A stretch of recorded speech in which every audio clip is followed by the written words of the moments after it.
Hey, I'm Kate Wells. Michigan Public's Fall Member Drive begins September 15th, but you don't have to wait. If you received a letter or an email from us, please reply. Your support keeps trusted news strong. Donate at michiganpublic.org/donate. This is On Hand, a podcast answering questions about what makes Michigan unique. I'm executive producer Laura Weber Davis. Today, we're bringing you something we call Offhand, a personal story related to the last episode. And last time, we answered the question of why we call ourselves Michiganders. Now we're going to hear from someone who isn't a Michigander. He's a Michiganian. He's part of that minority in the state that is averse to calling themselves Michiganders. Like, he's a Michiganian forever and ever. Amen. I'm a Michiganian. By principle, I find it is the proper term to describe a resident from Michigan. That's Chad Livengood. He's the politics editor for the Detroit News. And his commitment to Michiganian is so strong that it put him at odds with a governor. I've had an exchange or two, yes. He's been covering the state's leaders, the legislature, and governors since the Snyder administration. And it was the intersection of newspapers and politics that got him here where he is today. Well, I started working at the Detroit News in 2012, and the Detroit News has the style of Michiganian. And I just thought it ringed better, and it sounded better. And so I kind of adopted the term for personal use and continued even when I left the news for about 5 years and worked at Crane's Detroit Business. It remains the style of the Detroit News and has been since at least 151 years now of the Detroit News existing. The history here is that Michiganian is a term that predates statehood.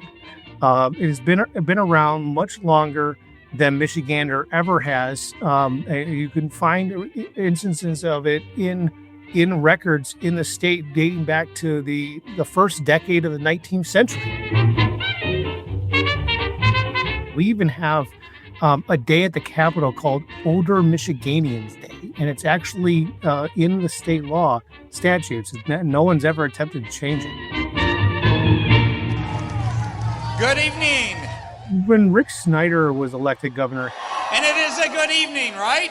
somewhere along the way, he got convinced to Michigander. There is only one label that matters. That label is Michigander.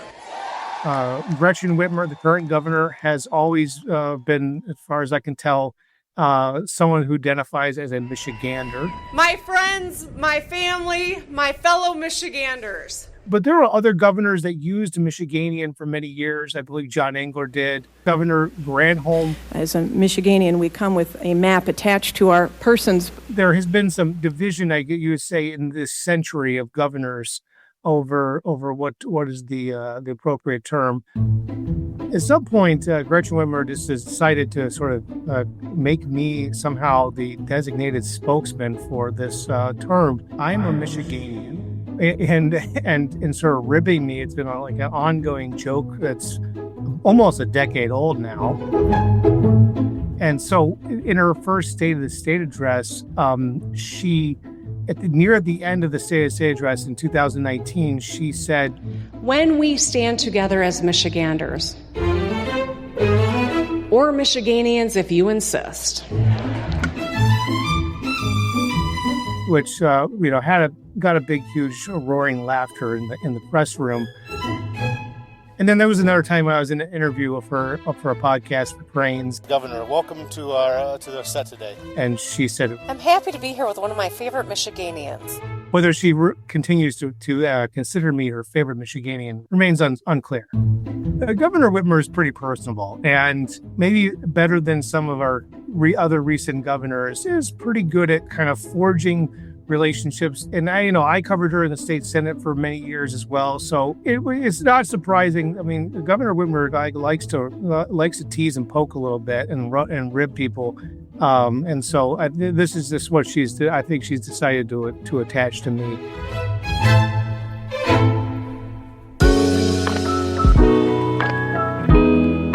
Thanks to Chad Livengood for sharing his offhand story.